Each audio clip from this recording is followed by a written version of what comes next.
how to record shows on Peacock TV. The first things first is open up any preferred web browser that you want to use, preferably on your laptop or PC, and then just head over directly to peacocktv.com.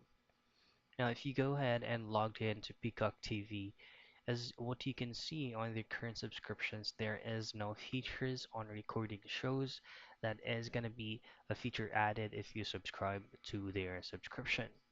So what I can recommend you to do to for you to be able to record any shows on Peacock TV is to use any live streaming software. So the very first or the very first software that I can recommend you to use is the OBS Studio, which is I'm currently using on right now.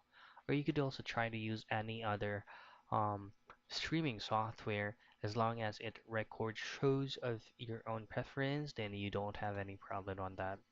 So that's it. That's the most convenient way for you to be able to record shows on Peacock TV.